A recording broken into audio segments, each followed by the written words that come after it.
शिवानी और आप देख रहे हैं बीजापुर एक्सप्रेस। चलते हैं खबरों की ओर। घोषणे ಮಾಡಿದ ರಾಜ್ಯದ ಮುಖ್ಯಮಂತ್ರಿ ಜಯವಾಗಲಿ ಜಯವಾಗಲಿ ಬಿಜಾಪುರ ಜಿಲ್ಲೆ ಜನಗಳ ಒಗ್ಗಟ್ಟು ಹೋರಾಟ ಚಿರಾಯುವಾಗಲಿ ಚಿರಾಯುವಾಗಲಿ ಬಿಜಾಪುರ ಜಿಲ್ಲೆ ಜನಗಳ ಒಗ್ಗಟ್ಟು ಹೋರಾಟ ಚಿರಾಯುವಾಗಲಿ ಚಿರಾಯುವಾಗಲಿ ಬಿಜಾಪುರ ಜಿಲ್ಲೆ ಹೋರಾಟ ಎಲ್ಲಾ ಜಿಲ್ಲೆಗಳಲ್ಲಿ ಸಂದೇಶ ಹೊರಡಲಿ ಹೊರಡಲಿ ಬಿಜಾಪುರ ಜಿಲ್ಲೆ ಜನಗಳ ಒಗ್ಗಟ್ಟು ಹೋರಾಟ ಚಿರಾಯುವಾಗಲಿ ಚಿರಾಯುವಾಗಲಿ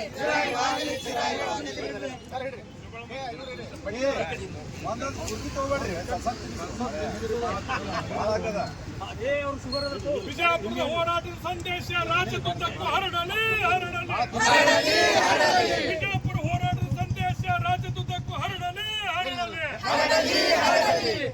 ಸ್ವಲ್ಪ ಸಾಮಾಜಿಕ ಹರಿಕರ ಮುಖ್ಯಮಂತ್ರಿ ಸಿದ್ದರಾಮಯ್ಯನವರಿಗೆ ಸಾಮಾಜಿಕ ಹರಿಕರ ಸಿದ್ದರಾಮಯ್ಯನವರಿಗೆ ಮುಖ್ಯಮಂತ್ರಿ ಸಿದ್ದರಾಮಯ್ಯನವರಿಗೆ ಜಿಲ್ಲಾ ಉಸ್ತುವಾರಿ ಸಚಿವ ಡಾಕ್ಟರ್ ಎಂ ಬಿ ಪಾಟೀಲ್ರಿಗೆ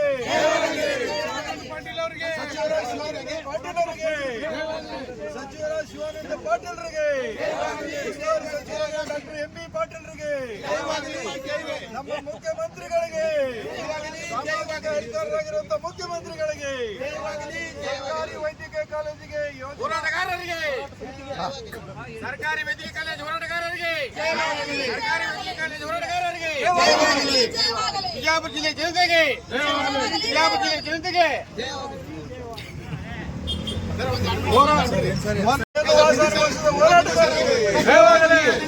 ಜೋಲುವಾಸ ಅನುಭವಿಸಿದ ಹೋರಾಟಗಾರರಿಗೆ ಬಿಜಾಪುರ ಜಿಲ್ಲೆ ಜನತೆಗೆ ಹೋರಾಟಗಾರರಿಗೆ ಹೋರಾಟಗಾರರಿಗೆ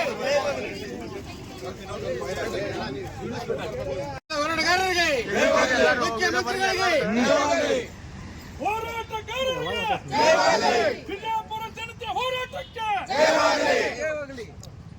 ಇಬ್ಬರು ಸಚಿವರು ನೂರಾರು ಸಂಘಟನೆ ಬೆಂಬಲಿಸುವಂತ ಸಂಘಟನೆಯ ಪ್ರಮುಖರುಗಳಿಗೆ ಜಿಲ್ಲೆಯ ಸಂಘಟನೆಯ ಪ್ರಮುಖರುಗಳಿಗೆ ಜಿಲ್ಲೆಯ ಜನತೆಗೆ ಮಾಧ್ಯಮಗಳಿಗೆ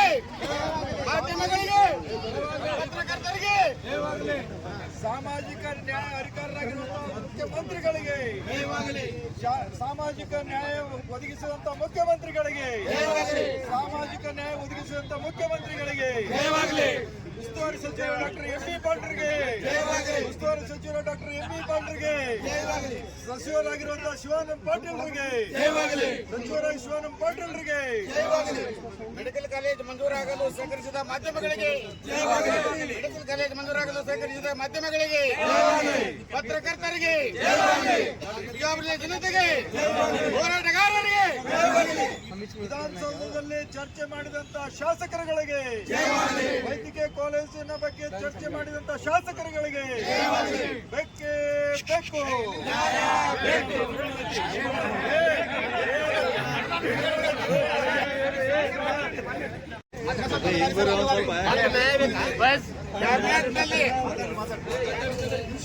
ಬರುವ ಕ್ಯಾಬಿನೆಟ್ ಅಲ್ಲಿ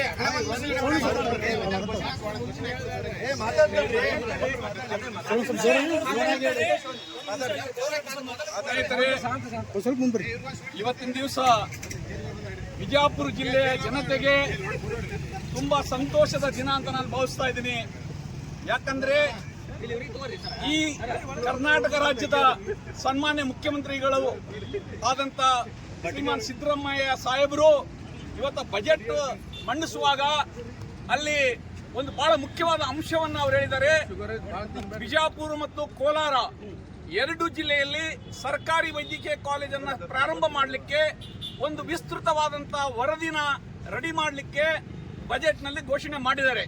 ಇದನ್ನ ನಾವು ಹೋರಾಟ ಸಮಿತಿಯಿಂದ ಸಂಪೂರ್ಣವಾಗಿ ಸ್ವಾಗತಿಸ್ತಾ ಇದ್ದೀವಿ. ಹೋರಾಟಕ್ಕೆ ಸಿಕ್ಕಂತ ಇದು ಮೊದಲನೇ ಜಯ ಅಂತ ನಾವು ಭಾವಿಸ್ತಾ ಇದ್ದೀವಿ. ಯಾಕಂತಂದ್ರೆ ಪಿಪಿಪಿ ಮಾದರಿಯನ್ನ ಸರ್ಕಾರ ಕೈ ಬಿಟ್ಟಿದೆ ಮತ್ತು ಸರ್ಕಾರಿ ಮೆಡಿಕಲ್ ಕಾಲೇಜನ್ನ ಪ್ರಾರಂಭ ಮಾಡಲಿಕ್ಕೆ ಒಂದು ಹೆಜ್ಜೆಯನ್ನ ಇಟ್ಟಿದ್ದಾರಲ್ಲ, ಇದನ್ನ ನಮ್ಮ ಹೋರಾಟ ಸಮಿತಿ ಸ್ವಾಗತಿಸ್ತಾ ಇದೆ. ಎರಡನೇದಾಗಿ ಇವತ್ತ ಇಡೀ ಹೋರಾಟದ ಒಳಗಡೆ ಏನು ಭಾಗವಹಿಸಿದರೆ ಅವರು ನೇರವಾಗಿ ಭಾಗವಹಿಸಿದರೆ ಹಲವಾರು ಸಂಘ ಸಂಸ್ಥೆಗಳು, ಸುಮಾರು 250ಕ್ಕಿಂತ 300 ಸಂಘ ಸಂಸ್ಥೆಗಳು ಅಷ್ಟೇ ಅಲ್ಲ, ಅದಕ್ಕಿಂತ ಹೆಚ್ಚಿನ ಸಂಖ್ಯೆಯಲ್ಲಿ ಸುಮಾರು ಒಂದು 20 ರಿಂದ 30 ಸಾವಿರ ಜನ ಈ ಚಳವಳಿಯಲ್ಲಿ ಭಾಗವಹಿಸಿದರೆ ಅವರೆಲ್ಲರಿಗೂ ಕೂಡ ನಮ್ಮ ಹೋರಾಟ ಸಮಿತಿಯಿಂದ ಅನಂತವಾದಂಥ ಕೃತಜ್ಞತೆಗಳನ್ನು ಮತ್ತು ಧನ್ಯವಾದಗಳನ್ನು ನಾವು ಇವತ್ತು ಶುಭಾಶಯಗಳನ್ನು ಅವರಿಗೆ ಸಲ್ಲಿಸ್ತಾ ಇದ್ದೀವಿ. ಎರಡನೇದಾಗಿ ಕಾಲೇಜು ವಿದ್ಯಾರ್ಥಿಗಳು, ವಿದ್ಯಾರ್ಥಿನಿಯರು ಎಲ್ಲರೂ ಕೂಡ ಇದರಲ್ಲಿ ಭಾಗವಹಿಸಿದರೆ, ಕಲಾವಿದರು, ಆಮೇಲೆ ಸಾಹಿತಿಗಳು ಭಾಗವಹಿಸಿದರೆ, ಬೇರೆ ಬೇರೆ ಸಂಘ ಸಂಸ್ಥೆಯವರು ಭಾಗವಹಿಸಿದರೆ, ಇದು ಧರ್ಮಾತೀತ ಜಾತ್ಯತೀತವಾಗಿ ನಡೆದಂಥ ಚಳವಳಿಯಾಗಿತ್ತು. ಅವರೆಲ್ಲರೂ ಕೂಡ ಈ ಬಿಜಾಪುರ ಜಿಲ್ಲೆಯವರು ಅಷ್ಟೇ ಅಲ್ಲ, ಅನಿವಾಸಿ ಬಿಜಾಪುರ ಜಿಲ್ಲೆಯವರು ಯಾರು ಬಿಜಾಪುರ ಜಿಲ್ಲೆಯಿಂದ ಬಿಟ್ಟು ಬೆಂಗಳೂರಿನಲ್ಲಿದ್ದಾರೆ, ರಾಜ್ಯದ ಬೇರೆ ಬೇರೆ ಜಿಲ್ಲೆಗಳಲ್ಲಿದ್ದಾರೆ, ಅವರೆಲ್ಲರೂ ಕೂಡ ಈ ಹೋರಾಟವನ್ನು ಬೆಂಬಲಿಸಿದರೆ, ಈ ಹೋರಾಟ ಯಶಸ್ವಿಯಾಗಲಿಕ್ಕೆ ಪ್ರಯತ್ನ ಮಾಡಿದರೆ ಅವರೆಲ್ಲರನ್ನು ಕೂಡ ನಾವು ಇವತ್ತು ನೆನೆಸ್ಕೊಳ್ತಾ ಇದ್ದೀವಿ ಸ್ನೇಹಿತರೆ. ಅಷ್ಟೇ ಅಲ್ಲದೆ ನಾವು ಸರ್ಕಾರಕ್ಕೆ ಮನವಿ ಮಾಡ್ಕೊಳ್ತಾ ಇದ್ದೀವಿ. ಸರ್ಕಾರ ಇವತ್ತು ಬಜೆಟ್ನಲ್ಲಿ ಘೋಷಣೆ ಮಾಡಿದ್ದನ್ನು ನಾವು ಸ್ವಾಗತಿಸ್ತಾ ಆದಷ್ಟು ಬೇಗ ಈ ವಿಸ್ತೃತ ವರದಿಯನ್ನು ತಯಾರು ಮಾಡಿ ಅದನ್ನು ಅನುಷ್ಠಾನ ತರಬೇಕು ಮತ್ತು ಮುಂದಿನ ಕ್ಯಾಬಿನೆಟ್ ಮೀಟಿಂಗ್ನಲ್ಲಿ ಬಜೆಟ್ನ ಅನೌನ್ಸ್ ಮಾಡಬೇಕಂತೇಳಿ ಕೂಡ ನಾವು ಹೋರಾಟ ಸಮಿತಿಯಿಂದ ಸರ್ಕಾರದಲ್ಲಿ ಮನವಿ ಮಾಡ್ಕೊಳ್ತಾ ಇದ್ದೀವಿ ಸ್ನೇಹಿತರೆ. ಯಾಕಂದ್ರೆ ಇದು ಹೋರಾಟ ಒಂದು ದಿವಸ 2 ದಿವಸ ನಡೆದಿಲ್ಲ. ಇವತ್ತು ನೆನಪಿಸ್ಕೊಳ್ಬೇಕಾಗಿದೆ, ಕಳೆದ 4 ತಿಂಗಳ ಹೋರಾಟ ಆಯಿತು. ಸೆಪ್ಟೆಂಬರ್ 18ರಿಂದ ಜನವರಿ 1ನೇ ತಾರೀಕುವರೆಗೆ 116 ದಿವಸ ಹೋರಾಟ ಆದ ನಂತರ ಜನವರಿ 1ನೇ ತಾರೀಕು ನಡೆದ ಹೋರಾಟದಲ್ಲಿ ಏನು ಗಲಾಟೆ ಆಯಿತು, ಅವತ್ತ ಪ್ರತಿಭಟನೆ ಹತ್ತಿಕ್ಕಿದ್ರು, ಅರೆಸ್ಟ್ ಮಾಡಿದ್ರು, ಜೈಲಿಗೆ ಹಾಕಿದ್ರು. ನಾವೆಲ್ಲ 14 ದಿವಸ ಜೈಲಿನಲ್ಲಿ ಬಂದಿವಿ. ಇನ್ನೂ ಕೂಡ ನಮ್ಮ ಮೇಲೆ ಕೇಸ್ಗಳಿದೆ. 23 ಜನ ಮೇಲೆ ಕೇಸ್ ಇದೆ. ಇವತ್ತು 27 ಜನರ ಮೇಲೆ ಕೇಸ್ ಇದೆ. ಅದರಲ್ಲಿ 12 ಜನ ಹೆಣ್ಮಕ್ಳಿದ್ದಾರೆ. ಅವರೆಲ್ಲರೂ ಕೂಡ ಇವತ್ತು ಜಾಮೀನಿನ ಮೇಲೆ ಹೊರಗಡೆ ಬಂದಿದ್ದಾರೆ. ನಮ್ಗೆ ಯಾರಿಗೂ ಕೂಡ ಕೋರ್ಟ್ನಿಂದ ವಿಮುಕ್ತಿ ಸಿಕ್ಕಿಲ್ಲ. ಇನ್ನು ನಾವು ಕೋರ್ಟ್ಗೆ ಅಡ್ಡಾಡಬೇಕಾಗಿದೆ. ಆದರೆ ಒಂದು ವಿಷಯ ನಾನು ಸ್ಪಷ್ಟಪಡ್ತೀನಿ ಸರ್ಕಾರಕ್ಕೆ, ಇವತ್ತು ನಮ್ಮ ಹೋರಾಟ ನಾವು ಕೈ ಬಿಟ್ಟಿಲ್ಲ. ನಮ್ಮ ಹೋರಾಟ ಸಮಿತಿ ಇದನ್ನ ಸ್ವಾಗತ ಮಾಡ್ತಾ ಇದೆ ಅಂದ್ರೆ ಅರ್ಥ ನಾವು ಸರ್ಕಾರಕ್ಕೆ ಸಮ್ಮತಿ ಕೊಡ್ತಾ ಇದ್ದೀವಿ. ಸರ್ಕಾರ ಒಂದು ದಿಶೆಯಲ್ಲಿ ಪ್ರಾರಂಭ ಮಾಡಿದರೆ ಕೆಲಸವನ್ನ ಅವರಿಗೆ ಸಂಪೂರ್ಣ ನಾವು ಬೆಂಬಲ ಕೊಟ್ಟು ಆದಷ್ಟು ಬೇಗ ಸರ್ಕಾರಿ ವೈದ್ಯಕೀಯ ಕಾಲೇಜನ್ನು ಪ್ರಾರಂಭಿಸಬೇಕನ್ನುವುದು ನಮ್ಮ ಉದ್ದೇಶ ಆಗಿದೆ. ಅದಕ್ಕೆ ನಮ್ಮ ಹೋರಾಟ ಸಮಿತಿಯಿಂದ ನಾವು ಇವತ್ತು ಸ್ವಾಗತವನ್ನು ಕೊಡ್ತಾ ಇದ್ದೀವಿ ರಾಜ್ಯ ಸರ್ಕಾರಕ್ಕೆ. ಬಟ್ ಮುಂದಿನ ದಿನಗಳಲ್ಲಿ ಎಷ್ಟು ಬೇಗ ಆಗುತ್ತಷ್ಟು ಬೇಗ ಈ ವಿಸ್ತೃತ ವರದಿಯನ್ನ ಅವರು ಅನುಷ್ಠಾನಕ್ಕೆ ತರಲಿಕ್ಕೆ, ಯೋಜನಾ ವರದಿಯನ್ನ ಅನುಷ್ಠಾನಕ್ಕೆ ತರಲಿಕ್ಕೆ ಬಜೆಟ್ ನ ಮಂಡಿಸಬೇಕು, ಬಜೆಟ್ ನ ಅಲರ್ಟ್ ಮಾಡಬೇಕೆಂದು ಕೂಡ ನಾವು ಇವತ್ತು ಸರ್ಕಾರವನ್ನ ಮತ್ತು ರಾಜ್ಯದ ಮುಖ್ಯಮಂತ್ರಿ ಅವರಲ್ಲಿ ನಾವು ಮನವಿ ಮಾಡ್ಕೊಳ್ತಾ ಇದೀವಿ, ವಿನಂತಿ ಮಾಡ್ಕೊಳ್ತಾ ಇದೀವಿ. ಸೊ ಈ ಒಂದು ಚಳವಳಿ ನಿಂತಿಲ್ಲ. ಚಳವಳಿಯನ್ನು ನಾವು ತಾತ್ಕಾಲಿಕವಾಗಿ ಸ್ಥಗಿತಗೊಳಿಸಿದ್ದೇವೆ. ಸರ್ಕಾರದ ನಡೆ ನೋಡಿಕೊಂಡು ಸರ್ಕಾರ ಯಾವ ರೀತಿ ಒಂದು ವೈದ್ಯಕೀಯ ಕಾಲೇಜ್ ಪ್ರಾರಂಭ ಮಾಡಲಿಕ್ಕೆ ಪ್ರಯತ್ನ ಮಾಡ್ತಾ ನೋಡಿಕೊಂಡು ನಮ್ಮ ಹೋರಾಟ ಸಮಿತಿಯ ಮುಂದಿನ ತೀರ್ಮಾನವನ್ನು ನಾವು ಕೈಗೊಳ್ತೀವಿ ಹೋರಾಟ ಸಮಿತಿಯಲ್ಲಿ. ಧನ್ಯವಾದಗಳು. ಬಿ ಭಗವಾನ್ ರೆಡ್ಡಿ, ಹೋರಾಟ ಸಮಿತಿಯ ಹೋರಾಟ ಸಮಿತಿಯ ಇನ್ನೂರ ಮುಖಂಡರಂತ ಬೇಕಂತೇಳಿ ಇದೇ ಅಂಬೇಡ್ಕರ್ ಸರ್ಕಲ್ನಲ್ಲಿ ನಾವು 106 ದಿನಗಳ ಒಂದು ಧರಣಿ ಸತ್ಯಾಗ್ರಹವನ್ನು ಮಾಡಿದ್ವಿ. ನಮ್ಮ ಭಗವಾನ್ ರೆಡ್ಡಿ ಸರ್ ಹೇಳ್ದಂಗೆ ಮುಖ್ಯಮಂತ್ರಿಗಳು ಇಲ್ಲಿ ಬಿಜಾಪುರಕ್ಕೆ ಬಂದಾಗ ಬಿಜಾಪುರದಲ್ಲಿ ಮೆಡಿಕಲ್ ಕಾಲೇಜನ್ನು ಸರ್ಕಾರದಿಂದಲೇ ಪ್ರಾರಂಭಿಸೋದಾಗಿ ಹೇಳಿದ್ದು ಮಾತ್ರ ಅಲ್ಲ, ಇಡೀ ರಾಜ್ಯದಲ್ಲಿ PPP ಮಾದರಿಯನ್ನು ಕೈ ಬಿಡುವುದಾಗಿ ಘೋಷಣೆ ಮಾಡಿದರು. ಅವರು ಬಿಜಾಪುರದಲ್ಲಿ ಹೇಳಿದ ಪ್ರಕಾರ ಇವತ್ತು ಬಜೆಟ್ನಲ್ಲಿ ಬಿಜಾಪುರ ಮತ್ತು ಕೋಲಾರ ಜಿಲ್ಲೆಗಳಲ್ಲಿ ಮೆಡಿಕಲ್ ಕಾಲೇಜನ್ನು ಸ್ಥಾಪನೆ ಮಾಡೋದಕ್ಕಾಗಿ ವಿಸ್ತೃತವಾದ ಯೋಜನಾ ವರದಿಯನ್ನು ಸಿದ್ಧಪಡಿಸುವುದಾಗಿ ಹೇಳಿದ್ದಾರೆ. ಅದನ್ನು ನಾವು ಮುಖ್ಯಮಂತ್ರಿಗಳನ್ನು ಹಾಗೂ ನಮ್ಮ ಜಿಲ್ಲೆಯ ಉಸ್ತುವಾರಿ ಸಚಿವರು, ಇನ್ನೊಬ್ಬರು ಸಚಿವರು, ಎಲ್ಲ ಶಾಸಕರಿಗೆ ಕೂಡ ನಾವು ಅಭಿನಂದನೆಗಳನ್ನು ಸಲ್ಲಿಸ್ತೀವಿ. ಹಾಗೆ ನಮ್ಮ ಏನು ಸುದೀರ್ಘವಾದಂಥ ಹೋರಾಟದಲ್ಲಿ ನಮ್ಮ ಜೊತೆಯಲ್ಲಿ ಪಾಲ್ಗೊಂಡಂಥ ಎಲ್ಲ ಸಂಘಟನೆಗಳ ಕಾರ್ಯಕರ್ತರಿಗೆ, ಗೆಳೆಯರಿಗೆ, ಮಹಿಳಾ ಕಾರ್ಯಕರ್ತರಿಗೆ ಎಲ್ಲರಿಗೂ ಕೂಡ ನಾವು ಅಭಿನಂದನೆಯನ್ನು ಸಲ್ಲಿಸ್ತೀವಿ. ಎಲ್ಲಕ್ಕಿಂತ ಪ್ರಮುಖವಾಗಿ ಮಾಧ್ಯಮ ಮಿತ್ರರು ನಮಗೆ ಎಷ್ಟೊಂದು ಸಹಕಾರ ನೀಡಿದ್ರಪ್ಪ ಅಂತಂದ್ರೆ ಈ ಒಂದು ಹೋರಾಟ ಜೀವಂತ ಇಟ್ಟುಕೊಂಡು ಹೋಗೋದಕ್ಕೆ ಮಾಧ್ಯಮ ಮಿತ್ರರು ಕೂಡ ಅಷ್ಟೇ ಪ್ರಮುಖ ಕಾರಣವಾಗಿದ್ದಾರೆ. ಅವ್ರಿಗೂ ಕೂಡ ನಾವು ಈ ಸಂದರ್ಭದಲ್ಲಿ ಅಭಿನಂದನೆಗಳನ್ನು ಸಲ್ಲಿಸ್ತೀವಿ, ಧನ್ಯವಾದಗಳನ್ನು ಹೇಳ್ತೀವಿ. ಇದು ಕೇವಲ ಯೋಜನಾ ವರದಿ ನಾವು ಸಿದ್ಧ ಮಾಡ್ತೇವೆ ಅಂತೇಳಿ ಅದರಲ್ಲೇ ಕಾಲ ಹರಣ ಮಾಡುವ ಅಗತ್ಯವಿಲ್ಲ. ಸಾಧ್ಯವಾದಷ್ಟು ಬೇಗನೆ ಈ ಯೋಜನಾ ವರದಿಯನ್ನು ಸಿದ್ಧಪಡಿಸಿ ಏನು ಅದಕ್ಕಾಗಿ ಏನು ಬಜೆಟ್ ತಗಲ್ತದೆ ಅನ್ನುವಂಥದ್ದನ್ನು ಲೆಕ್ಕ ಹಾಕಿ ಸಾಧ್ಯವಾದಷ್ಟು ಶೀಘ್ರದಲ್ಲಿ ಮೆಡಿಕಲ್ ಕೌನ್ಸಿಲ್ದಿಂದ ಅನುಮತಿಯನ್ನು ತಗೊಂಡು ಬಿಜಾಪುರದಲ್ಲಿ ಅತಿ ಶೀಘ್ರದಲ್ಲಿ ಈ ಕಾಲೇಜನ್ನು ಆರಂಭ ಮಾಡಬೇಕಂತೇಳಿ ನಾವು ಮುಖ್ಯಮಂತ್ರಿಗಳಿಗೆ ಮತ್ತು ಸರ್ಕಾರಕ್ಕೆ ಆಗ್ರಹಪಡಿಸಿ ಈ ಹೋರಾಟ ಸಮಿತಿ ನಾವು ಇನ್ನೂ ಏನು ಮಾಡಬೇಕು ಮುಂದೆ ಅನ್ನುವಂಥದ್ದು ಒಂದು ನಾವು ತೀರ್ಮಾನ ಮಾಡಿ ಚರ್ಚಿಸಿ ಮುಂದಿನ ತೀರ್ಮಾನವನ್ನು ಕೈಗೊಳ್ತೀವಿ. ವಿಶೇಷವಾಗಿ ಸುರೇಶ್ ಬಿಜಾಪುರ ಧನ್ಯವಾದ ಹೇಳಲ್ಲ ಕ್ರೀಡೆ ತಂದುಕೊಟ್ಟು ಅವ್ರು ಭಾಳ ಚಲೋ ಸುದ್ದಿ ಹೊಡಿತಾರ ಅದ್ರ ಅರ್ಥ. ಇವತ್ತು ವಿಜಯಪುರ ನಗರದಲ್ಲಿ ಸಂಭ್ರಮಾಚರಣೆ ಮಾಡಲಿಕ್ಕೆ ನಮ್ಮ ಉದ್ದೇಶ ಎಷ್ಟೇ, ವಿಜಯಪುರ ಜಿಲ್ಲೆಯಲ್ಲಿ ನಡೀತಕ್ಕಂತ ಈ ವೈದ್ಯಕೀಯ ಕಾಲೇಜಿನ ಸುದೀರ್ಘ ಹೋರಾಟ ಒಂದು ಹಂತಕ್ಕೆ ಒಂದು ಸ್ಟೆಪ್ ನಾವು ಸಕ್ಸಸ್ ಆಗಿದ್ದೇವೆ. ಇನ್ನು ಹಲವಾರು ಮಜಲುಗಳಿದೆ ಹೋರಾಟದಲ್ಲಿ. ಕೇವಲ ಒಂದು ಹೋರಾಟದ ಸಂದರ್ಭದಲ್ಲಿ ಆಗಿರತಕ್ಕಂಥ ಅತ್ಯಾಚಾರದಿಂದ ಕೆಲವು ಜನರ ಜೈಲಿಗೆ ಹಾಕಿರಬಹುದು, ಕೆಲವು ಜನರ ಮೇಲೆ ಕೇಸ್ ಆಗಿರಬಹುದು. ಆದ್ರೆ ಇದರಿಂದ ಸಾವಿರಾರು ಜನರ ಹೋರಾಟದ ಒಂದು ಶಕ್ತಿ ಇದೆ, ಸಾವಿರಾರು ಜನರ ಏನಪ್ಪಾ ಅಂತ ಶ್ರಮ ಇದೆ. ಆ ಶ್ರಮದ ಪ್ರತಿಫಲವಾಗಿ ಇಂದು ಸರ್ಕಾರ ಮಣಿದಿದೆ. ಸರ್ಕಾರ ಮಣಿದು ಏನಪ್ಪಾ DPR ಮಾಡ್ಲಿಕ್ಕೆ ಒಪ್ಪಿಕೊಂಡಿದೆ. ಅದನ್ನೇನಪ್ಪಾ ಅಂತ ಸರ್ಕಾರದ ಅನುದಾನ ಬಜೆಟ್ ನಲ್ಲಿ ಅನುದಾನ ಇಟ್ಟಿದೆ. ಆ ಕಾರಣಕ್ಕಾಗಿ ಸರ್ಕಾರದ ಈ ನಡೆಯನ್ನ ಸ್ವಾಗತಿಸ್ತಾ ಮುಂದಿನ ದಿನಮಾನಗಳಲ್ಲಿ ಖಂಡಿತವಾಗ್ಲೂ ಮೆಡಿಕಲ್ ಕಾಲೇಜ್ ಮಾಡ್ತೀವಿ ಅಂತಕ್ಕಂಥ ಬದ್ಧತೆಯೊಂದಿಗೆ DPR ಅನ್ನ ಏನಪ್ಪಾ ಅಂತ ಕೈಗೆತ್ತಿಕೋಬೇಕು ಮತ್ತು ಕೈಗೆತ್ತಿಕೊಂಡು ಹಂತ ಹಂತವಾಗಿ ಅನುದಾನ ಒದಗಿಸಿ ಮೆಡಿಕಲ್ ಕಾಲೇಜ್ ಸ್ಥಾಪನೆ ಮಾಡಬೇಕು ಅಂತಕ್ಕಂಥ ಈ ಹೋರಾಟ ನಿರಂತರವಾಗಿ ಜಾರಿ ಇರ್ತದೆ. ವಿದ್ಯಾರ್ಥಿ ಯುವ ಜನರ ಧ್ವನಿಯಾಗಿ ನಾವು ರೋಹಿತ್ ವೇಮುಲು ಆಕ್ಟ್ ಅನ್ನ ಸರ್ಕಾರದಲ್ಲಿ ಜಾರಿ ಮಾಡಬೇಕು ಅಂತಕ್ಕಂಥ ದೊಡ್ಡ ಕೂಗನ್ನು ನಾವು ಮಾಡಿದ್ವಿ. ಅದಕ್ಕೆ ಸರ್ಕಾರ ಸ್ಪಂದಿಸಿ ಏನಪ್ಪಾ ಅಂತ ಶಿಕ್ಷಣ ಸಂಸ್ಥೆಗಳಾಗ್ತಕ್ಕಂಥ ತಾರತಮ್ಯವನ್ನು ಖಂಡಿಸಲಿಕ್ಕೆ ರೋಹಿತ್ ವೇಮುಲು ಆಕ್ಟ್ ಅನ್ನು ಕೂಡ ಈ ಬಜೆಟ್ ನಲ್ಲಿ ಘೋಷಣೆ ಮಾಡಿರೋ ಕಾರಣಕ್ಕಾಗಿ ಅದನ್ನು ಕೂಡ ನಾವೇನಪ್ಪಾ ಅಂತಂದ್ರೆ ಈ ಸಂದರ್ಭದಲ್ಲಿ ಸ್ವಾಗತ ಮಾಡ್ತೇವೆ. ಮತ್ತು ಬಹುದಿನಗಳ ಬೇಡಿಕೆ ಆಗಿರ್ತಕ್ಕಂಥದ್ದು ವಿಶ್ವವಿದ್ಯಾಲಯಗಳು ಮತ್ತು ಕಾಲೇಜುಗಳಲ್ಲಿ ಒಂದು ಚುನಾವಣೆಗಳನ್ನ ಪ್ರಾರಂಭ ಮಾಡಬೇಕು. ವಿದ್ಯಾರ್ಥಿ ಯುವ ಜನರಲ್ಲಿ ನಾಯಕತ್ವ ಗುಣಗಳನ್ನ ಬೆಳೆಸಬೇಕು. ಆ ಮೂಲಕ ಏನಪ್ಪಾ ಅಂತಂದ್ರೆ ವಿದ್ಯಾರ್ಥಿಗಳು ಈ ರಾಜ್ಯದ ಚುಕ್ಕಾಣಿ ಹಿಡಿತಕ್ಕಂಥ ನಾಯಕತ್ವ ವಹಿಸಿಕೊಳ್ಬೇಕು ಅಂತಕ್ಕಂಥ ಬೇಡಿಕೆ ಇಟ್ಟುಕೊಂಡು ನಾವು ಹಲವಾರು ಹೋರಾಟಗಳನ್ನು ಮಾಡಿದ್ದೇವೆ. ಅದಕ್ಕೆ ಸರ್ಕಾರ ಸ್ಪಂದಿಸಿ ಇಂದು ಏನಪ್ಪಾ ಅಂತಂದ್ರೆ ವಿಶ್ವವಿದ್ಯಾಲಯಗಳು ಮತ್ತು ಕಾಲೇಜ್ ಕ್ಯಾಂಪಸ್ಗಳಲ್ಲಿ ಚುನಾವಣೆ ಘೋಷಣೆ ಮಾಡಿದೆ. ಅದನ್ನು ಕೂಡ ನಾವು ಈ ಸಂದರ್ಭದಲ್ಲಿ ಸ್ವಾಗತ ಮಾಡ್ತಾ ಈ ಬಜೆಟ್ ನ ಒಟ್ಟಾರೆ ಒಳ್ಳೆಯ ಅಂಶಗಳಿಗೆ ಸ್ವಾಗತ ಮಾಡಿ ವಿಜಯಪುರ ಜಿಲ್ಲೆಯ ಜನರ ಮತ್ತು ವಿಜಯಪುರ ಜಿಲ್ಲೆಯ ವಿದ್ಯಾರ್ಥಿ ಯುವ ಜನರ ಬದುಕಿಗಾಗಿ ಒಂದು ಉದ್ಯೋಗ ಸೃಷ್ಟಿ ಮಾಡತಕ್ಕಂಥ ಒಂದು ದೊಡ್ಡ ಯೋಜನೆಯನ್ನ ವಿಜಯಪುರ ಜಿಲ್ಲೆಗೆ ಕೊಡಬೇಕಾಗಿತ್ತು. ಆ ಯೋಜನೆಗಳು ಕೂಡ ವಿಜಯಪುರ ಜಿಲ್ಲೆಯ ಬಜೆಟ್ ನಲ್ಲಿ ಘೋಷಣೆ ಮಾಡದೇ ಇರತಕ್ಕಂಥದ್ದನ್ನು ಈ ಸಂದರ್ಭದಲ್ಲಿ ನಾನು ಏನಪ್ಪಾ ಅಂತ ಖಂಡಿಸ್ತಾ ಮುಂದಿನ ಏನಪ್ಪಾ ದಿನಮಾನಗಳಲ್ಲಿ ಈ ಬಜೆಟ್ ನಲ್ಲಿ ಏನಪ್ಪಾ ಅಂತ ವಿಜಯಪುರ ಜಿಲ್ಲೆಗೆ ಉದ್ಯೋಗ ಸೃಷ್ಟಿ ಮಾಡತಕ್ಕಂಥ ಯಾವುದಾದ್ರೂ ದೊಡ್ಡ ಯೋಜನೆಯನ್ನ ವಿಜಯಪುರ ಜಿಲ್ಲೆಗೆ ಸರ್ಕಾರದ ಕಾರ್ಖಾನೆಗಳನ್ನ ಪ್ರಾರಂಭಿಸಬೇಕು. ಸರ್ಕಾರ ಕಾರ್ಖಾನೆಗಳ ಪ್ರಾರಂಭಿಸುವ ಮಾಡೋದ್ರ ಮುಖಾಂತರ ಈ ಭಾಗದ ವಿದ್ಯಾರ್ಥಿ ಯುವ ಜನರ ಬದುಕಿಗೆ ಆಸರೆ ಆಗಬೇಕು ಅಂತಕ್ಕಂಥ ಒಂದು ನಾನೇನಪ್ಪಾ ಅಂತ ಆಗ್ರಹವನ್ನು ಮಾಡ್ತಾ ಈ ಯೋಜನೆಯಲ್ಲಿ ಈ ಬಜೆಟ್ ನಲ್ಲಿ ಘೋಷಣೆ ಮಾಡಿರ್ತಕ್ಕಂಥ ಎಲ್ಲ ಒಳ್ಳೆಯ ಅಂಶಗಳೊಂದಿಗೆ ನಾನು ಬಹಳ ಗುರುತಿಸಬಹುದಾಗಿರ್ತಕ್ಕಂಥ ಅಂಶಗಳಪ್ಪ ಅಂತಂದ್ರೆ ಕಾಲೇಜುಗಳಲ್ಲಿ ಚುನಾವಣೆ ಮತ್ತು ಇನ್ನೊಂದಪ್ಪ ರೋಹಿತ್ ವೇಮುಲು ಆಕ್ಟ್ ಮತ್ತು ವಿಜಯಪುರ ಜಿಲ್ಲೆಗೆ ವೈದ್ಯಕೀಯ ಕಾಲೇಜಿಗೆ DPR ಗೆ ಒಂದು ವರದಿಯನ್ನು ಕೇಳಿರ್ತಕ್ಕಂಥದ್ದನ್ನು ನಾವು ಸ್ವಾಗತ ಮಾಡಿ ಈ ಸಂದರ್ಭದಲ್ಲಿ ನಾನು ಸರ್ಕಾರಕ್ಕೆ ಅಭಿನಂದನೆಗಳನ್ನ ಸಲ್ಲಿಸ್ತಾ ಇದ್ದೇನೆ.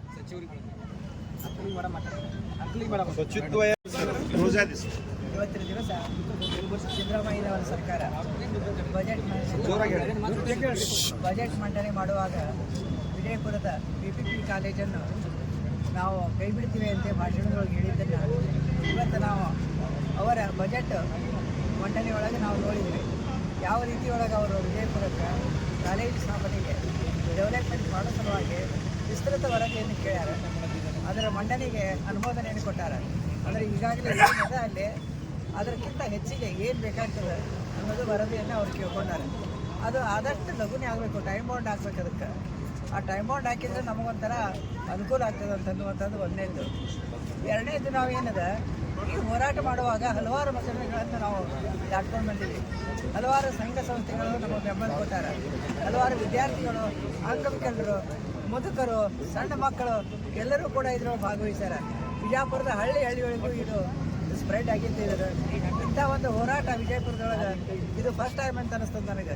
ಈ ರೀತಿ ಹೋರಾಟಕ್ಕೆ ಬೆಂಬಲ ಸಿಕ್ಕದ್ದು ಭಾಳ ಖುಷಿ ಅನಿಸ್ತದೆ. ಇದೇ ರೀತಿಯಾಗಿ ನಮ್ಮ ಉಸ್ತುವಾರಿ ಮಂತ್ರಿಗಳು ಮತ್ತು ನಮ್ಮ ಶಿವಾನಂದ ಪಾಟೀಲ್ ಮಿನಿಸ್ಟರು ಎಲ್ಲರೂ ನಮ್ಮ ಬೆಂಬಲವಾಗಿ ನಿಂತು ನಮ್ಮ ಈ ಒಂದು ಮೆಡಿಕಲ್ ಕಾಲೇಜು ಸ್ಥಾಪನೆಗೆ ಜೋಡಿಸಿದ್ದಕ್ಕೆ ನಮ್ಗೆ ತುಂಬ ಸಂತೋಷ ಆಗಿದೆ. ಮತ್ತು ಇನ್ನೊಂದು ಮಾತು ಹೇಳಬೇಕು ಅಂತಂದರೆ ಈ ಒಂದು ಅವಧಿ ಒಳಗೆ ನಮ್ಮ ಹೋರಾಟ ಸಮಿತಿಯವರು ಹೋಗಿದ್ರು ಮತ್ತು ಕೆಲವೊಂದು ಕೇಸುಗಳನ್ನು ಅವ್ರ ಮೇಲೆ ಕಾಲೇಜು ಸ್ಥಾಪನೆಯೇ ಆಗಿದೆ ಅಂತಂದ್ಮೇಲೆ ಆ ಕೇಸಿನ ಅವಶ್ಯಕತೆ ಏನು ಉಳಿತದೆ, ಅದಕ್ಕೆ ಆ ಎಲ್ಲ ಕೇಸುಗಳನ್ನು ವಾಪಸ್ ತಗೋಬೇಕು ಅನ್ನುವಂಥದ್ದು ನಮ್ಮ ಬೇಡಿಕೆಯಾಗಿದೆ. ಆ ನಿಟ್ಟಿನೊಳಗೆ ಸರ್ಕಾರ ನಮ್ಮ ಪೊಲೀಸ್ ಆಫೀಸರ್ಸ್ಗೆ ಇನ್ವೆಸ್ಟಿಗೇಷನ್ ಮಾಡಬೇಕು ಅನ್ನುವಂಥದ್ದು ಕೂಡ ನಮ್ಮ ಬೇಡಿಕೆ. ಎಲ್ಲರಿಗೂ ಕೂಡ ಒಳ್ಳೆಯ ವಿಚಾರಗಳನ್ನು ಮಂಡನೆ ಮಾಡಿದಂಥ ಸರ್ಕಾರಕ್ಕೆ ನಾವು ಸಂಪೂರ್ಣವಾದ ಬೆಂಬಲವನ್ನು ನೀಡಿದ್ದೇವೆ. ಅಂಕಲ್ಗೆ ನ್ಯಾಯವಾಗಿದೆ. हमेशा तो मेरे पास कैश रहता है और फोन पे भी मांगते स्टार्ट है हाँ यस सर जय भीम हाँ ನನ್ನ ಹೆಸರು ಕಿರಣ್ ಬೇಲಿಕೇರಿ. ಇವತ್ತು ಸುದಿನ ನಮ್ಮ ಹೋರಾಟ ಸರ್ಕಾರಿ ವೈದ್ಯಕೀಯ ಕಾಲೇಜ್ಗೋಸ್ಕರ 106 ಅನಿರ್ದಿಷ್ಟ ಸುದೀರ್ಘವಾಗಿ ನಾವು ಇಷ್ಟು ದೊಡ್ಡ ಹೋರಾಟನ ಮಾಡಿದ್ದೀವಿ. ಅದಕ್ಕಾಗಿ ಆ ಹೋರಾಟಕ್ಕೋಸ್ಕರ ಇವತ್ತು ಯಶಸ್ಸು ಕಂಡಿದ ದಿನ. ನಾವು ಈ ಹೋರಾಟದ ಯಶಸ್ಸಿನ ಸುದಿನವಾಗಿದೆ ಇವತ್ತು. ಯಾಕಂದರೆ ಒಂದು ಸರ್ಕಾರಿ ವೈದ್ಯಕೀಯ ಕಾಲೇಜ್ಗೋಸ್ಕರ ಭಾಳಷ್ಟು ಶಿಕ್ಷಣ ಕಲಿಯುವಂಥ ಜೀವಿಗಳಿಗೆ, ಶಿಕ್ಷಣ ಪ್ರೇಮಿಗಳಿಗೆ, ಬಡವರಾಗಿರುವಂಥ ವಿದ್ಯಾರ್ಥಿಗಳಿಗೆ ಸರ್ಕಾರಿ ವೈದ್ಯಕೀಯ ಕಾಲೇಜು ಭಾಳಷ್ಟು ಮುಖ್ಯವಾದಂಥವು. ಅವರ ಒಂದು ಆಸೆ ಆಕಾಂಕ್ಷೆ ಮತ್ತು ಅವರ ಒಂದು ಹೋರಾಟ ಅವ್ರಿಗೋಸ್ಕರ ನಾವು ಸರ್ಕಾರಿ ವೈದ್ಯಕೀಯ ಕಾಲೇಜ್ಗೋಸ್ಕರ ಹೋರಾಟ ಮಾಡಿ ಇವತ್ತು ಯಶಸ್ವಿ ಆಗಿದೆ. ನಮ್ಮ ಹಿಂದೆ ಬಿಜಾಪುರ ಜನತೆ ನಮ್ಮನ್ನು ಕೈ ಬಿಡಲಿಲ್ಲ. ಅವರ ಒಂದು ಬಿಜಾಪುರ ಜನತೆಯ ಒಂದು ಬೆಂಬಲವಾಗಿ ತಗೊಂಡು ಅವರ ಒಂದು ಬೆಂಬಲದಿಂದ ಈ ಯಶಸ್ಸು ಕಂಡಿದ್ದು. ಆಮೇಲೆ ಪ್ರತಿಯೊಬ್ಬರು ಕೂಡ ಪ್ರತಿಯೊಂದು ಸಂಘಟನೆಗಾರರು, ಹೋರಾಟಗಾರರು, ಪ್ರತಿಯೊಂದು ಸಂಘಟನೆ ಬಿಜಾಪುರಲ್ಲಿರುವಂಥ ಪ್ರತಿಯೊಂದು ಸಂಘಟನೆ ಹೋರಾಟಗಾರರು ನಮಗೆ ಬೆಂಬಲವನ್ನು ಕೊಟ್ಟಿದ್ದಾರೆ. ಮಾಧ್ಯಮ ಮಿತ್ರರು ಕೂಡ ಬೆಂಬಲವನ್ನು ಕೊಟ್ಟಿದ್ದಾರೆ. ಅವರೆಲ್ಲರೂ ಬಿಜಾಪುರ ಜನತೆ ಕೂಡ ಬೆಂಬಲವಾಗಿ ನಿಂತಿದ್ದಕ್ಕೆ ಈ ಹೋರಾಟ ಯಶಸ್ವಿ ಆಯಿತು. 106 ದಿನ ಸುದೀರ್ಘವಾದಂಥ ಈ ಹೋರಾಟಕ್ಕೆ ನ್ಯಾಯ ಸಿಕ್ತು. ಇದು ಪ್ರತಿಯೊಂದು ವಿದ್ಯಾರ್ಥಿಗಳ ಕನಸಾಗಿತ್ತು. ಈ ಕನಸು ನೆರವೇರಿತು. ಹಾಗಾಗಿ ಮಾನ್ಯ ಮುಖ್ಯಮಂತ್ರಿ ಸಿದ್ದರಾಮಯ್ಯ ಸರ್ಗೆ ನಾವು ಚಿರಋಣಿಯಾಗಿರ್ತೇವೆ. ನಮ್ಮ ಹೋರಾಟಕ್ಕೆ ಬೆಲೆ ಕೊಟ್ಟಿದ್ದಕ್ಕೆ ನಮಗೆ ಸಾರ್ಥಕತೆ ಆದಂಥ ದಿನ ಇದು. ಸರ್ ನಿಮ್ಮ ಹೆಸರು? Kiran Belikeri, Bijapur Ambedkar. Okay, thank you. ಒಂದು ಬಜೆಟ್ ಅಧಿವೇಶನದಲ್ಲಿ ಸರ್ಕಾರಿ ಕಾಲೇಜ್, ಮೆಡಿಕಲ್ ಕಾಲೇಜ್ ಘೋಷಣೆ ಆಗಿದೆ. ಇದಕ್ಕೆ ನಿಮ್ಮ ಅಭಿಪ್ರಾಯ ಏನು ಸರ್? ಸರ್, ಇವತ್ತು ಕರ್ನಾಟಕ ಸರ್ಕಾರ ವತಿಯಿಂದ ಮಾನ್ಯ ಸಿದ್ದರಾಮಯ್ಯನವರು ವಿಜಯಪುರ ಹಾಗೂ ಕೋಲಾರ ಜಿಲ್ಲೆಗೆ ಸರ್ಕಾರಿ ವೈದ್ಯಕೀಯ ಕಾಲೇಜನ್ನು ಸ್ಥಾಪಿಸುವುದನ್ನು ಘೋಷಣೆ ಮಾಡಿದ್ದಾರೆ. ಇದರ ಬಗ್ಗೆ ಒಂದು ವಿಸ್ತೃತವಾದ ಒಂದು ಯೋಜನೆಯ ವರದಿಯನ್ನು ತಯಾರಿಸಲಾಗುವುದು ಅಂತ ಹೇಳಿದ್ದಾರೆ. ಇದು ನಮ್ಮ ಜಿಲ್ಲೆಯ ಬಹು ನಿರೀಕ್ಷಿತ ಒಂದು ಬೇಡಿಕೆ ಆಗಿತ್ತು. ಸುಮಾರು 106 ದಿನ ಒಂದು ಹೋರಾಟ ಸಮಿತಿ ವತಿಯಿಂದ ಇಲ್ಲಿ ಹೋರಾಟ ಮಾಡಿ ಈ ಒಂದು PPP ಮಾದರಿಯಲ್ಲಿ ಮಾಡುವಂಥ ಒಂದು ಮಾದರಿ ಕೈ ಬಿಡುವಂಥ ಒತ್ತಾಯ ಮಾಡಲಾಗಿತ್ತು ಮುಖ್ಯಮಂತ್ರಿಯವರಿಗೆ. ನಮ್ಮ ಒಂದು ಹೋರಾಟದ ಒಂದು ಆಕ್ರೋಶದಿಂದ, ನಮ್ಮ ಹೋರಾಟದ ಒಂದು ಒತ್ತಾಯದಿಂದ ಈ ಒಂದು ಒತ್ತಡಕ್ಕೆ ಮಣಿದು ರಾಜ್ಯ ಸರ್ಕಾರ ಈ ಒಂದು PPP ಮಾದರಿಯಲ್ಲಿ ನಿರ್ಮಾಣ ಆಗುವಂಥ ವೈದ್ಯಕೀಯ ಕಾಲೇಜನ್ನು ರದ್ದು ಮಾಡಿ ಇವತ್ತು ಅಧಿಕೃತವಾಗಿ ಬಜೆಟ್ನಲ್ಲಿ ಸರ್ಕಾರ ವೈದ್ಯಕೀಯ ಕಾಲೇಜನ್ನು ನಾವು ಘೋಷಣೆ ಮಾಡ್ತೀವಿ, ನಾವು ಸ್ಥಾಪನೆ ಮಾಡ್ತೀವಿ ವಿಜಯಪುರ ಜಿಲ್ಲೆಯಲ್ಲಿ ಅಂತೇಳಿ ಇವತ್ತು ಮುಖ್ಯಮಂತ್ರಿಗಳು ಬಜೆಟ್ನಲ್ಲಿ ಇವತ್ತು ಅಧಿಕೃತವಾಗಿ ಘೋಷಣೆ ಮಾಡಿದ್ದಾರೆ. ಇದು ಸರ್ಕಾರಿ ವೈದ್ಯಕೀಯ ಕಾಲೇಜ್ ಹೋರಾಟ ಸಮಿತಿ ವತಿಯಿಂದ ನಾವು ಸ್ವಾಗತವನ್ನು ಮಾಡ್ತೀವಿ. ಇದರ ಜೊತೆಗೆ ಈ ಒಂದು ವಿಸ್ತೃತ ವರದಿ ಏನಿದೆ ಆದಷ್ಟು ಬೇಗ ಬರುವ ಸಂಪುಟದಲ್ಲಿ ಈ ಒಂದು ವಿಸ್ತೃತ ಯೋಜನೆಯನ್ನು ರೆಡಿ ಆಗಬೇಕು. ಇದೇ ವರ್ಷ ಬಜೆಟ್ ಕೂಡ ಒಂದು ಹಣ ಕೂಡ ಮೀಸಲಿಡಬೇಕಂತೇಳಿ ಈ ಒಂದು ಸಚಿವ ಸಂಪುಟದಲ್ಲಿ ನಿರ್ಧಾರವನ್ನು ತಾವು ತೆಗೆದುಕೊಳ್ಳಬೇಕು. ಇದೇ ಬಜೆಟ್ನಲ್ಲಿ ತಾವು ಹಣ ಮೀಸಲಿಡ್ತೀರಾ ಅಂತ ಹೇಳಿದ್ರಿ, ಪರವಾಗಿಲ್ಲ. ವಿಜಯಪುರ ಜಿಲ್ಲೆಯ ಜನತೆ ಈ ನಿಮ್ಮ ಘೋಷಣೆಗೆ ಸ್ವಾಗತ ಮಾಡುತ್ತೆ.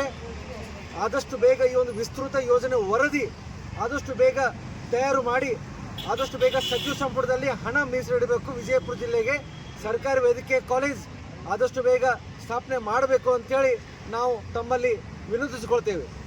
ಸರ್, ಇದೇ ಮೆಡಿಕಲ್ ಕಾಲೇಜ್ ಸಂಬಂಧ ತಾವು ಜೈಲು ಒಳಗೂ ಹೋಗಿತ್ತು ಹೋರಾಟಗಾರರು. ಈಗ ಜೈಲಿನ ಹೊರಗೆ ಬಂದಿರಿ, ಮುಖ್ಯಮಂತ್ರಿಯವರು ಬಿಜಾಪುರಿಗೆ ಬರ್ತಾರೆ, ಆ ನಂತರ ಬಜೆಟ್ದಲ್ಲಿ ಇವತ್ತು ಅವರು ಘೋಷಣೆ ಮಾಡ್ತಾರೆ. ಆದರೆ ಹ್ಯಾಂಗೆ ಅನ್ನಿಸ್ತೀವಿ ನೋಡಿ, ಈ ಒಂದು ಹೋರಾಟ ನಮ್ಮ ವಿಜಯಪುರ ಜಿಲ್ಲೆಯ ಜನತೆಯ ಒಂದು ಸಪೋರ್ಟ್ದಿಂದ 106 ದಿನದ ಒಂದು ಹೋರಾಟದಲ್ಲಿ ಸಕ್ಸಸ್ಫುಲ್ ಆಗಿ ನಾವು ಹೋರಾಟ ಮಾಡಿದ್ವಿ. ಸೊ 106ನೇ ದಿನಕ್ಕೆ ಜೈಲಿಗೂ ಕೂಡ ಹೋಗಿ ಬಂದಿದ್ವಿ. ಜೈಲಲ್ಲಿ ಹೋದಾಗ ಕೂಡ ನಮ್ಮ ವಿಜಯಪುರ ಜಿಲ್ಲೆ ಜನತೆ, ಮಾಧ್ಯಮ ಮಿತ್ರರು ಎಲ್ಲ ನಮ್ಮ ಸಪೋರ್ಟಿಗೆ ನಿಂತು ಇತ್ತೀಚೆಗೆ ಹಾವೇರಿಗೆ ಬಂದಂಥ ಮುಖ್ಯಮಂತ್ರಿಯವರು ಹಾವೇರಿಯಲ್ಲಿ ವಿಜಯಪುರ ಜಿಲ್ಲೆಗೆ ಸರ್ಕಾರಿ ವೈದ್ಯಕೀಯ ಕಾಲೇಜನ್ನೇ ನಾವು ಸ್ಥಾಪಿಸ್ತೀವಿ ಅಂತ ಘೋಷಣೆ ಮಾಡಿದ್ರು. ಅದಾದಮೇಲೆ ವಿಜಯಪುರಕ್ಕೆ ಜನವರಿ 9ಕ್ಕೆ ಬಂದಾಗ ಇಲ್ಲೂ ಕೂಡ ನಾವು ವಿಜಯಪುರ ಜಿಲ್ಲೆಗೆ ಸರ್ಕಾರಿ ವೈದ್ಯಕೀಯ ಕಾಲೇಜನ್ನು ಸ್ಥಾಪನೆ ಮಾಡ್ತೀವಿ ಅಂತೇಳಿ ಮುಖ್ಯಮಂತ್ರಿಯವರು ಮರು ಘೋಷಣೆ ಮಾಡಿದಾಗ ವಿಜಯಪುರ ಜಿಲ್ಲೆ ಜನತೆ, ಹೋರಾಟ ಸಮಿತಿ ಇದನ್ನು